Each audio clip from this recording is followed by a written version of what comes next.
코로나 사태가 계속되고 있고 또 뭐 어제는 뭐 교회에서 뭐 하여튼 감염 소식들이 들려서 참 많이 안타깝고 좀 답답하기도 합니다. 그런데 이런 코로나 때문에 지금 원하든 원하지 않던 이 새로운 변화, 그것을 특별히 경제학 용어로 뉴 노멀이라고 새로운 표준 생겨나고 있고 또 이 적응하기 위해서 애써가고 있다라고 합니다.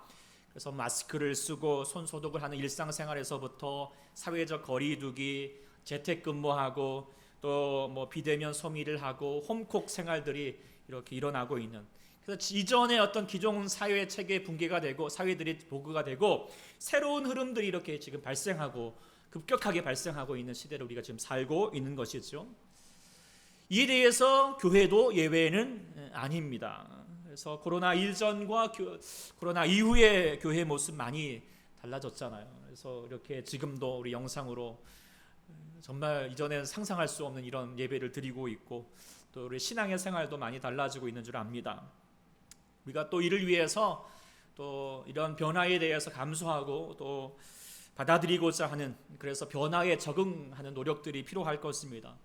주일 예배뿐만 아니라 또 우리가 새벽 예배 라이브 방송하고 여러 가지 많은 노력들을 하는 거 교회에서 나름의 또 노력이기도 합니다. 그리고 여러분들도 신앙의 삶에 새로운 신앙의 삶을 살아내시느라 또 이렇게 노력하고 계시는 줄 압니다. 근데 이렇게 우리가 좀 급격한 변화의 시대를 살고 있을 때 늘 유념해야 될 것은 변화해야 한다고 해서 모든 것이 변하는 것이 아닙니다. 변화되어야 할 부분과 변화되지 말아야 될 부분을 우리가 잘 구별하는 것이 이게 지혜입니다. 그런데 변화되어야 될 것은 변화되지 않으면서 변화되지 말아야 될 것은 변화되고 있는 그런 우를 범할 때가 많을 때가 있음을 우리가 깨닫게 되는데요. 뭐 이런 말도 있잖아요. 뭐 목욕물을 버리려다가 아이를 버리는 뭐 이런 것처럼 정말 버릴 거는 버려야겠지만 지켜야 될 것은 지켜야 한다라고 하는 것입니다. 근데 우리가 지켜야 될 것, 변화되지 말아야 될 것이 무엇이라고 말할 수 있을까요? 그것은 바로 본질이라고 말할 수 있을 거예요. 본질. 교회도 지금 변화 가운데 있지만 교회에서 변화되지 말아야 될, 교회가 교회되게 할 본질이 분명히 있어야 합니다. 그리고 그것을 지금 더 이 변화할 때에 우리가 더 생각해 봐야 합니다. 교회가 붙들어야 될 특별히 본질 중에 교회의 5대 기능이라고 하는 것이 있습니다. 그것은 무엇이냐? 바로 예배, 교육, 교제, 봉사, 선교라고 하는 이 5가지 부분인데 이것이 이 중에 한 가지라도 행하지 않는다면 교회됨을 포기하는 것일 거예요. 그 중에서도 오늘은 특별히 교제에 관한 내용을 좀 묵상해 보고자 합니다. 우리가 이제 교회의 5가지 기능 중에서 교제에 관한 부분은 다른 거에 비해서 좀 가볍게 여기는 부분이 없잖아 있습니다. 그런데요, 교제는 교회가 교회되게 하는 핵심 중에 핵심이라고 말할 수 있습니다. 사실 교제가 가능하게 될 때 나머지 예배, 교육, 봉사, 선교가 제대로 이루어질 수 있다라고 볼 수 있는 거예요. 그렇다면 교제가 무엇인가? 교제가 뭐 단순히 친해지자라는 말은 아닙니다. 교제, 이게 원어로 헬라어로 특별히 뭐라고 여러분 아십니까? 바로 코이노니아라고 하는 단어를 쓰고 있죠. 우리가 지난 성령 강림 주일에 성령 사귐에 대해서 같이 묵상했던 단어이기도 합니다. 이 코이노니아는 먼저 하나님과 우리를 서로 하나 되게 하십니다. 그리고 교제케 합니다. 그리고 그 하나님과의 하나됨을 가지고 어떻게 해요? 옆으로 성도 간에 같이 연합을 이루게 하는 것이 바로 교제라고 하는 것입니다. 그래서 이 교제, 이 코이노니아가 없는 교회다 생각해 보십시오. 그건 생각만 해도 끔찍합니다. 삭막합니다. 완전 외식적인 종교 집단에 지나지 않을 것입니다. 그런데 지금 교회가 교제에 대하여서 심각한 위기에 지금 빠져 있게 되었습니다. 코로나의 뉴 노멀 중에서 가장 핵심적인 요소가 뭐냐? 바로 그것은 언택트라고 하는 단어입니다. 언택트, 비대면이라고 하는 문화이죠. 그래서 이 비대면 문화가 이제 뭐 비대면 문화가 있는데 이것은 굳이 코로나가 아니어도 유행, 트렌드가 되었다라고 그렇게 얘기합니다. 그런데 이 코로나 때문에 더 확산된 것이죠. 그래서 이전만 해도 보면은 점점 식당가들이 조문하고 이렇게 대면하는 것을 꺼려해서 접촉되지 않도록 뭐가 있죠? 자판기가 막 가게마다 생겨나고 있잖아요. 그리고 드라이브 스루도 많고 홈쇼핑 같은 것도 많아졌고, 그런데 지금 코로나 때문에 더 강화되고 있는 것이죠. 학교도 우리 학생들도 어떻게 해요? 온라인 강의가 생겨나고, 밥을 먹어도 어떻게 해요? 접촉하지 못하게끔 해가지고 칸막이 치고 혼자서 밥을 먹고 있는, 그래서 뭐 마치 수용소 가서 밥 먹는 것 같다 뭐 이런 말도 하고 있는데, 어쨌든 이런 비대면 언택트라고 하는 이런 새로운 문화가 형성되고 있어요. 그런데 이것이 원하지 않던 지금 적용되어야 되지만, 사실 트렌드라고 말하는 것은 어느 정도 사람들이 그걸 원한다라고 하는 뜻이거든요. 왜 이런 언택트 문화가 생겼을까요? 그것은 사람을 대하는 것이 피곤하다라고 하는 거예요. 사람 대하는 거 복잡하다는 거죠. 그런데 이런 언택트 이 트렌드가 교회에도 가속화되고 있다라고 하는 것이 문제라고 하는 것이죠. 신앙생활도 언택트 하려고 합니다. 그래서 특별히 교회에 가서 교회 가도 예배는 하지만 등록하지 않고 그냥 큰 교회 가가지고 예배 드렸다가 그냥 축도하면 막 빠져나가는 모습이라든지, 더 나아가서는 아예 교회 가지 않고 나는 신앙만 유지하겠다라고 하는 가난한 성도들도 많아지고 있는 것, 그것이 언택트라고 하는 어떤 그런 문화 가운데 있는 것이겠죠. 또한 우리가 영상 예배를 드리면서도 한편으로는 편리하게 여기기도 하고, 그러면서도 지금까지 지금 우리 예배나 교회 활동들이 많이 제약을 받으면서도 내심 이렇게 생각하는 분도 있어요. 야, 그동안 정말 뭐 생각해보니까 너무 교회가 모임이나 예배가 많았던 것 아니야? 이렇게 하는 생각들을 가지신 분이 없었으면 좋겠지만 또 그런 분들도 있을 것 같다 생각하게 됩니다. 그것도 다 언택트, 굳이 모여야 되느냐 이런 생각을 가지게 되는 거죠. 그러면서 교회는 교제의 위기에 빠져 있다라고 하는 것이에요. 물론 우리가 코로나 확산을 막기 위해서 분명히 모임의 제약을 가져야 되는 것은 마땅합니다. 그러나 교회가 교제의 모습, 그것을 잃어버리면, 상실되어 버리면 교회의 기능이, 교회된 모습이 사라질 수밖에 없다는 것이에요. 특별히 이 코로나 시대에 정말 중요한 것은 뭐냐면, 많은 사람들이 말하기를 교회의 소속감이 사라지고 있다는 거예요. 그냥 교회, 이 교회도 이 교회 예배 드렸다가 저 교회 영상으로 예배 드렸다가, 그러면서 교제가 없어지는 것이에요. 성도라면 이 코로나 상황에서 단순히 그래 언택트니까 언택트 하는 것이지 교제 안 해도 되는 것이지 라고 말하기보다도, 우리가 어떻게 하면 이 경우라도 우리가 교회된 모습 속에서 교제를 이룰 것인가 고심해야 된다는 것이에요. 마치 사도행전 시대 때 성도들이 정말 모이기만 하면 잡혀가고 핍박을 당하는 시대에 있을지라도 어떻게 포기했습니까? 아닙니다. 그들은 동굴에 들어가고 지하에 들어가면서 모이기에 힘썼고 예배하기에 힘썼습니다. 그런 것처럼 우리도 노력해야 됩니다. 물론 우리가 분명히 말씀드립니다. 정부의 방역 방침에 따라야 하지만, 이렇게 예배 또 비대면으로 예배 드려야 되겠지만, 그러나 그 안에 정말 우리가 어떻게 하면 교회의 중요한 교제의 기능, 코이노냐의 기능을 회복할 수 있을 것인가 라고 하는 그에 대한 고민을 분명히 가져야 된다라고 하는 것입니다. 왜 그런가? 그것은 하나님께서 교제를, 이 코이노냐를 너무나도 중요하게 여기기 때문입니다. 오늘 이 시편 말씀이 그것을 잘 알려주고 있다라고 묵상하게 됩니다. 우리가 지난 주간까지 우리가 시편 말씀 묵상하였고, 이제 이번 주부터 지난 주간까지 신명기 말씀을 묵상하였고, 이번 주 이제 화요일부터 우리가 시편의 말씀 묵상하게 되었는데, 우리가 127편부터 묵상을 하는데, 쭉 묵상하면서 그 시편마다 다 그 위에 보면, 성경책 보면은 눈에 띄는 구문이 하나 있어요. 공통적으로 들어가 있는 구문이 있죠. 뭐라고 되어 있습니까? 성전에 올라가는 노래라고 하는 구문이 다 성경의 시편 제일 위에 이렇게 표제로 되어 있지요.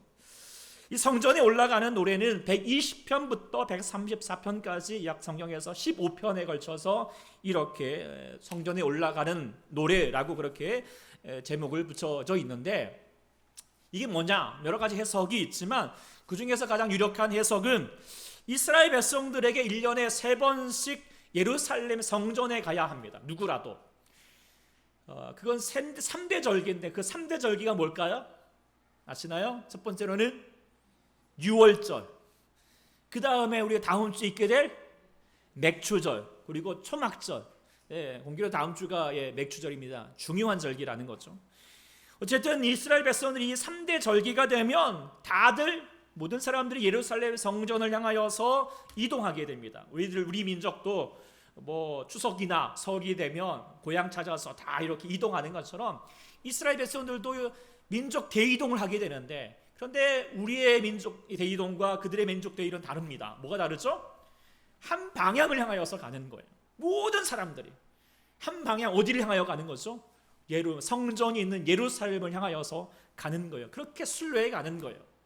그러면서 그런 모습을 이렇게 생각해 보십시오. 다들 이제 나가면서 다들 어디 가는 거예요? 성전 가는 거잖아요. 모이면서 같이 모이는 거예요. 점점 모이는 거예요. 그러면서 그 모이는 가운데 성전을 나가면서 그냥 가지 않고 노래를 부르면서 가는 거예요. 그때 부르는 노래가 바로 이 성전으로 올라가는 노래라고 하는 것입니다.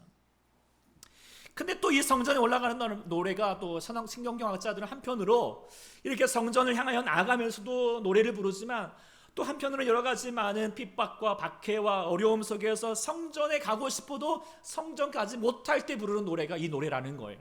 그래서 그때 성전을 그리워하면서 하나님에 대한 믿음, 구원에 대한 믿음을 죄악인하면서 이 노래를 불렀다라고 합니다. 그렇게 생각을 해보면 하나님께서 지금 우리 시대에, 지금 이 코로나 시대에 하나님의 전에 올라가서 예배하고 싶어도 예배하지 못한 때에 오늘 이렇게 성전에 올라가는 노래를 부르게 하신 것은 하나님의 귀한 뜻이 있지 않을까라고 하는 생각을 가져보게 됩니다. 그래서 우리가 이 코로나 상황이 하나님의 은혜로 좀 빨리 조속히, 그러나 쉽지 않겠지만 어쨌든 조속히 좀 끝나서 아마 모든 성도들이 하나님 앞에 나와서 예배할 수 있는 그 날을 기대할 수 있기를 소망합니다. 묵상하고요. 그런데 오늘 말씀을 통하여서 한 가지 더 생각하는 것은 뭐냐면, 꼭 그때만 아니라 지금이라도 우리가 하나님 앞에서 정말 하나님이 원하시는 성전된 모습, 주의 백성된 모습, 그게 뭘까라고 하는 것을 다시 묵상할 수 있는 말씀이 되어야 하겠다는 것입니다. 특별히 우리가 회복해야 될 모습 중에서 우리가 교제에 관한 모습들, 다시 한번 주님의 음성으로 들을 수 있는 시간 되기를 간절히 축원합니다. 그렇다면 하나님께서 우리 성도의 교제에 대하여서 하나님의 마음, 하나님의 뜻이 무엇일까 오늘 본문을 통하여서 보고자 하는데, 첫 번째는 무엇인가? 그것은 하나님은 가족과 같은 연합을 기뻐하신다라고 하는 것을 오늘 본문을 통하여서 우리가 깨닫게 됩니다. 오늘 본문에 성전을 향하여서 지금 순례하고 있는 이스라엘 백성들 막 가잖아요. 그들을 향하여서 뭐라고 지칭을 하고 있나요? 본문에 보면은 보라, 누가? 형제가 연합하여. 지금 보라, 저 이스라엘 백성들이, 저 많은 사람들이 이렇게 말하지 않고 뭐라고 그랬어요? 형제라고 얘기를 했어요. 여기서 말하는 형제는 바로 여러분들 준영이, 준성이 저렇게 형제 사이이지만 저렇게 가족이어야지 말하는 관계가 아닐 거예요. 그렇죠? 가족이 아니어도 하나님 안에서는 뭐예요? 다 형제라고 하는 단어를 쓰고 있죠. 그런데요, 우리가 돌아보면은 우리가 피를 나누진 않았지만 우리는 진짜 피를 나눈 형제라고 말할 수 있을 거예요. 우리가 에베소서 2장 13절 말씀 같이 한번 읽어볼까요? 시작. 이제는 전에 멀리 있던 너희가 그리스도 예수 안에서 그리스도의 피로 가까워졌다라고 말하고 있어요. 우리가 남남이었지만 우리가 언제 이렇게 서로 만났겠습니까? 그러나 우리가 이렇게 같이 가까워지고 무엇보다도 형제가 될 수 있는 것은 무엇 때문이에요? 그리스도의 피 때문이잖아요. 그리스도의 피로 같이 우리는 뭐예요? 한 형제가 된 거예요. 그렇죠? 한 가족이 된 거잖아요. 그렇죠? 그래서 우리는 혈맹관계입니다. 네, 또 하나의 가족이고 식구잖아요. 또 뿐만 아니라 오늘 본문 3절에 보면은 주님이 말씀하실 거기에서 여호와께서 복을 명령하셨다라고 하는 단어가 있는데, 거기서라고 하는 단어는 어떤 특별한 장소가 아니라 어디? 형제가 모여있는 그곳이 형제예요. 거기에서 뭐라고 했죠? 주님이 복을 명령하셨다라고 하는 단어를 썼는데, 이 복이라는 단어를 좀 생각을 해보면 복, 특별히 두 가지 복이 우리가 생각하는 단어를 축복 또 행복이라고 하는 단어가 있을 수 있을 거예요. 영어를 보면은 축복을 여기도 이제 여기서 말하는 복, 축복이라고 말할 수 있겠죠. 영어가 뭘까요? 그것은 blessing이라는 단어예요. 그런데 우리가 평상 또 많이 얘기하는 단어는 행복이라는 단어 있잖아요. 행복은 영어로 또 뭐죠? 해피니스라고 하는 단어를 써요. 그런데 이 해피니스라는 단어의 오원은 어디서 출발하느냐? 해픈이라는 단어. 해픈이 뭐예요? 어떠한 일이 우연히 발생되는 것을 이야기하잖아요.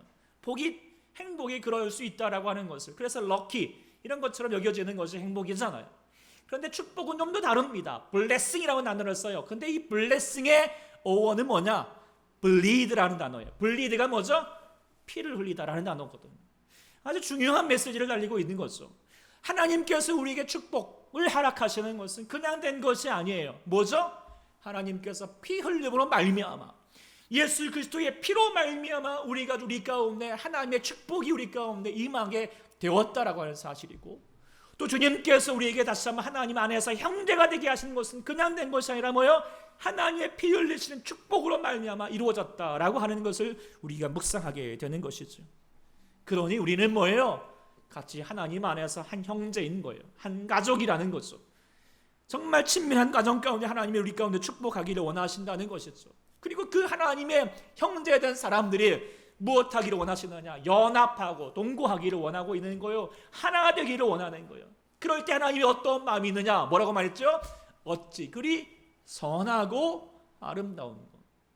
근데 이 말을 원어를 좀 더 살려서 개역개정보다 공동번역으로 보면 뭐라고 돼 있냐면, 이다지도 좋을까? 이렇게도 즐거울까? 이렇게 단어를 쓴 거예요. 하나님 마음이 지금 그렇다는 거예요. 이때 선하다라고 하는, 좋다라고 하는 단어, 이 원어 여러분들 뭔지 아십니까? 잠깐 나왔지만 뭐예요? 토브라고 하는 단어예요. 따라해볼래요? 토브. 이건 꼭 알아두면 좋습니다. 이게 뭐냐면 좋다라고 하는, 하나님께서 쓰시는 단어인데 언제 많이 쓰셨냐? 하나님 창세기 1장에 세상을 창조하시면서 보시기에 좋았더라라고 할 때도 토브라고 하는 단어를 쓰셨어요. 토브. 하나님이 세상의 모든 만물을 보면서 좋았다라고 말해요. 그런데요, 그 창조하신 하나님 창조의 몸을 보시면서 좋았다라고 말하면서 유독 한 군데에서는 좋지 않아, 토브 아니야, 이렇게 얘기했던 단어가 있어요. 언제 그랬을까요? 그것은 창세기 2장 18절 말씀 이렇게 말할 때, 사람이 혼자 사는 것이 좋지 않더라, 토부하지 않더라, 이렇게 말씀하시는 거예요. 사람이 혼자 사는 거 뭐예요? 보기 좋아요, 안 좋아요? 요즘은 좋다 이렇게 얘기하는 시대가 있지만, 그러나 좋지 않습니다. 제가 예전 교회 어떤 권사님도 따님들이 있는데, 그 따님들이 다들 하여튼 세상에 잘나셔가지고 하여튼 다들 서울에 유명한 대학 다니시고 좋은 직장 취직하고 약사가 되신 분도 있고 이렇게 됐어요. 그런데 그 권사님 늘 항상 마음에 어두웠어요. 그 딸들에 대해서 불만이 많았어요. 왜 그랬을까요? 하도 이 따님들이 잘나셔가지고 시집을 안 가시는 거예요. 나이가 됐는데도 불구하고. 그러니까 다들 그냥 마음에 이렇게, 하여튼 권사님 마음에 그냥 짐이 있었죠. 그러면서 저를 만날 때마다 하여튼 따님들을 위해서 기도를 해주든지 아니면 남자를 데리고 하시든지 남자를 소개해 주든지 이렇게 얘기할 정도였죠. 어쨌든 부모 마음이 그렇습니다. 세상 잘나도 혼자 사는 것은 좋지 않은 거예요. 하나님 마음도 그렇다는 거예요. 그러면서 하나님 이에 반하여서 하나님이 정말 좋아하는 것은 어느 때이죠? 정말 부모된 마음으로, 부모가 형제, 우리 자녀들 보면서 언제 가장 좋아요? 아이들이 먹을 것을 용돈 많이 줄 때예요. 물론 그럴 때도 있겠지만, 그러나 자녀들이 어느 때 모습 볼 때 가장 좋은가요? 그것은 바로 서로 연합하고 화합되어 갈 때.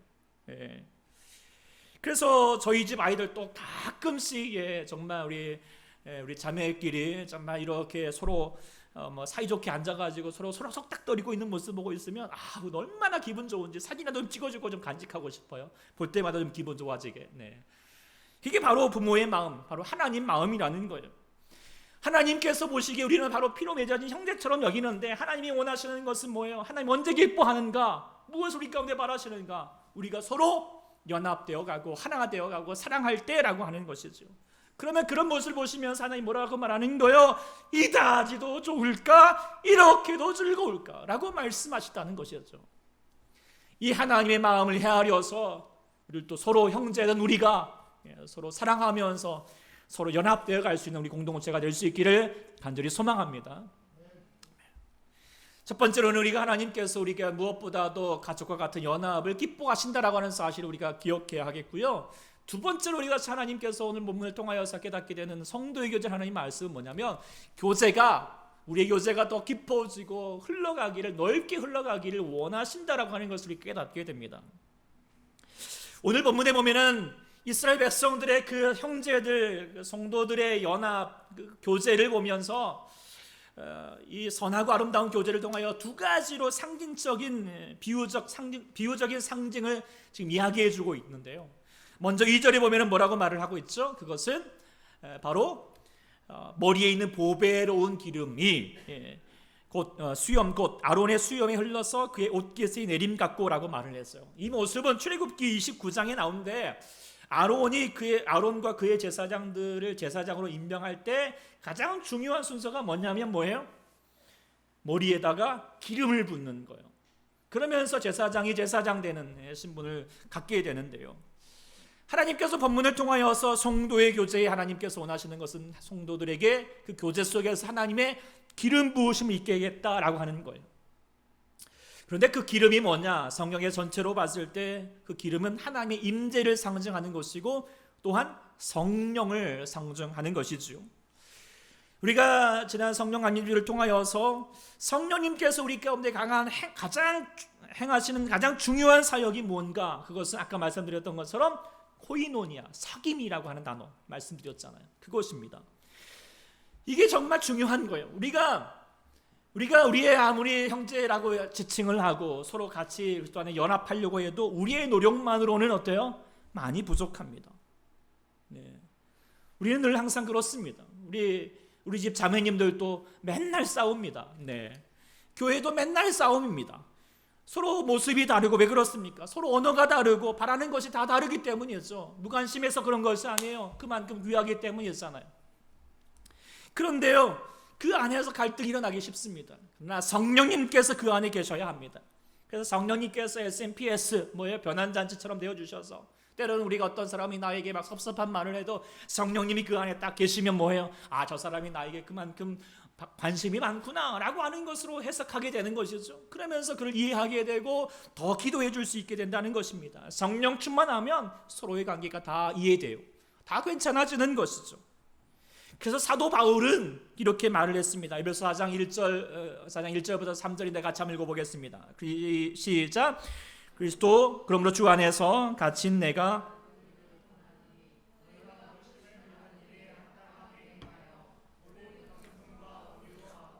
모든 오래 참음과 사랑 가운데서 서로 용납하고 평안에 매는 줄로 성령이 하나 되게 하신 것을 힘써 지키라. 우리 모든 것이 막 서로 겸손, 온유, 오래 참음, 서로 용납하는 거, 평안하 서로 매는 거, 그런 것들이 우리의 힘으로 하라는 거예요? 아니에요. 무엇을 하라는 거죠? 성령이 하나 되게 하신 것을 향하여서 감당하라는 거예요. 우리가 이것을 지킬 수 있는, 그래서 우리의 모임 안에 성령님의 임대하심, 기름 부으심이 있기를 간절히 소망합니다. 그리고 임하게 될 줄 믿습니다. 두 번째 상징 언어가 무엇이었죠? 그것은 바로 3절인데요. 뭐라고 되어 있습니까?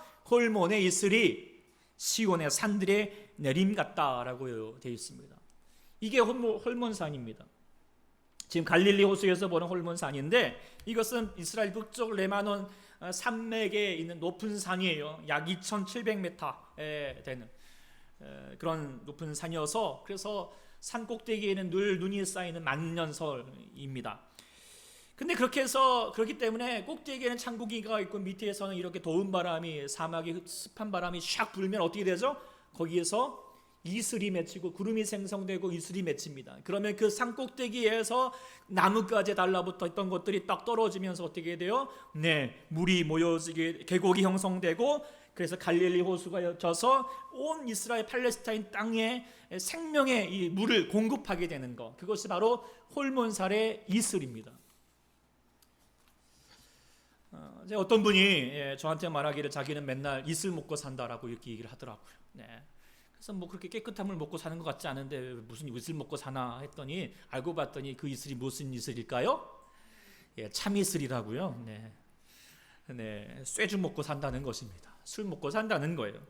근데 사실 많은 사람들이 교제를 함에 있어서, 사람을 만남에 있어서 가장 필수적으로 생각하는 게 있어요. 뭔지 아세요? 술이에요. 그래가지고 술 없이 대화도 안 되고, 그 사람과 교제하겠다가 뭐예요? 이런 술 한잔 합시다 이렇게 얘기하고, 그것이 마치 당연한 것처럼 여겨지고 살아가지 않습니까? 그런데 우리가 알다시피 술은 사람을 교제케 처음에 하는 듯 하지만 어떻게 해요? 결국에는 교제를 망가뜨리게 하는 것이 결국 술이잖아요. 네. 그런데요, 우리의 교제도 마찬가지로요, 이술로 해야 합니다. 이술로. 진짜 참 이술로예요. 그것은 쇠주고 하는 것이 아니라 바로 하늘로부터 임하신 은총을 가지고 감당해야 된다는 거예요. 하늘의 감동과 하나님의 감동과 하늘로부터 임하는 위로와 사랑과 평화를 가지고, 그리고 그 말씀과 기도로서 행하여 가는 하나님으로부터 공급되는 그 이슬로 말미암아 우리가 교제해야 할 때 참다운 교제가 되는 줄 믿습니다. 그런데 이 이슬 물이잖아요. 제가 늘 말씀드리지만 하나님의 복은 물과 같다라고 그렇게 늘 말씀드립니다. 물의 특징은 뭐예요? 이슬의 특징이 뭐예요? 먼저는 하늘로부터 공급이 됩니다. 하늘로부터 공급되어야 되는, 하늘로부터 임해야 됩니다. 그리고 그 물은 어떻게 되죠? 항상 빈 곳에, 갈급한 곳에 먼저 채워지기 마련입니다. 그리고 또 물은 어떻게 해요? 흘러 넘쳐야 합니다. 넘쳐가야 되죠. 물을 많이 가둬두게 되면 어떻게 되죠? 썩습니다. 물은 그렇습니다. 하나님 복은 그렇습니다. 그리고 흘러 넘치게 될 때 낮은 곳으로 나아갑니다. 그런데 혼자 나가지 않고 어떻게 나가요? 항상 물은 모여서 흘러가게 됩니다. 그리고 그 모여서 흘러가면서 어떻게 되죠? 대지를 삼키게 되잖아요. 그래서 물은 가장 흘러가야 되는데 중요한 특징은 모여서 가는 거잖아요. 도랑물 모여서 개울물, 개울물 모여서 시냇물, 시냇물 모여서 뭘까요? 금강물, 금강물 모여서 바닷물, 랄랄랄랄랄랄랄라, 랄라랄랄랄랄랄라. 예, 이게 물의 특징이잖아요. 이게 하나님의 복의 특징이라는 거예요. 같이 모여서 흘러가는 거, 하나님이 원하시는 거예요.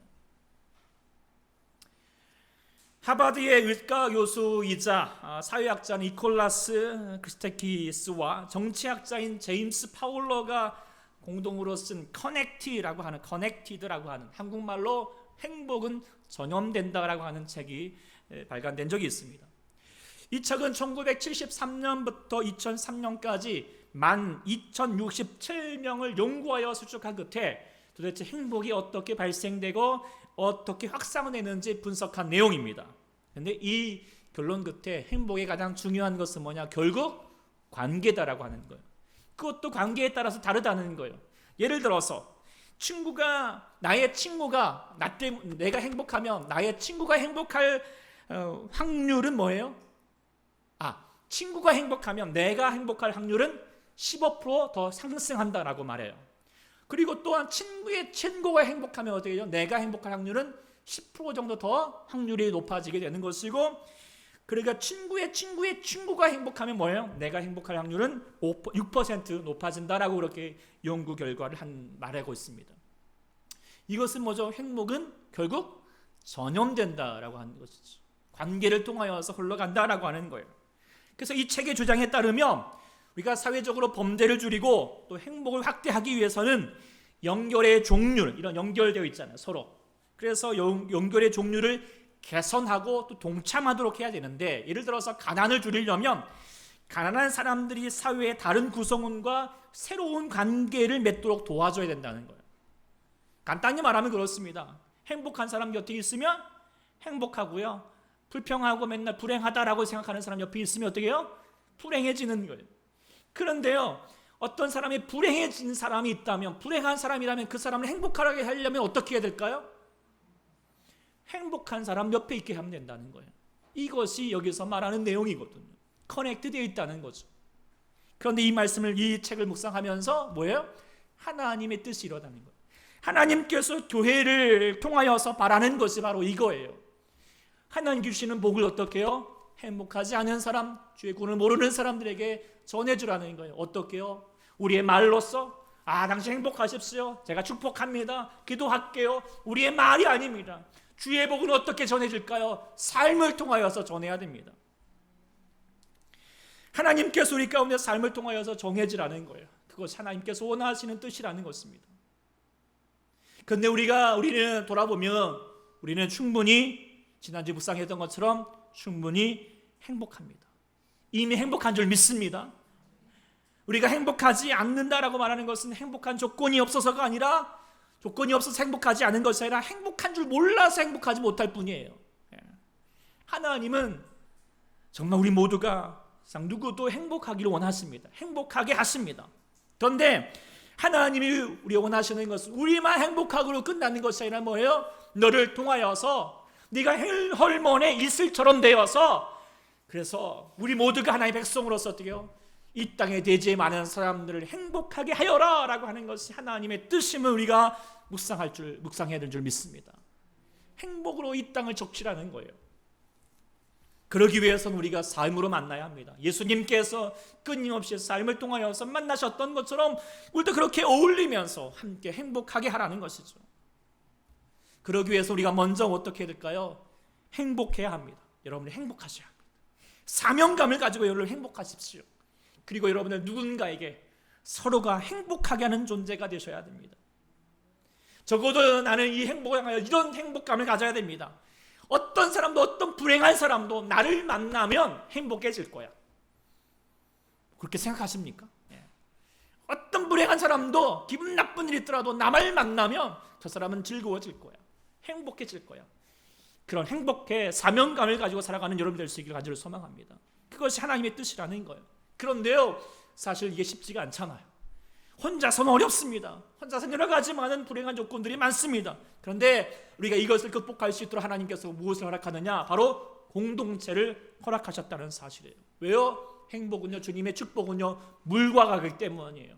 혼자서는 금방 증발해보지만 모여서 흘리게 되면 도랑물 모여서 개울물, 개울물 모여서 시냇물, 시냇물 모여서 바닷물, 금강물, 가닥물, 랄랄랄랄라. 교회는요 늘 항상 랄라라랄라랄라 이렇게 외치는 교회가 되어야 한 줄 믿습니다.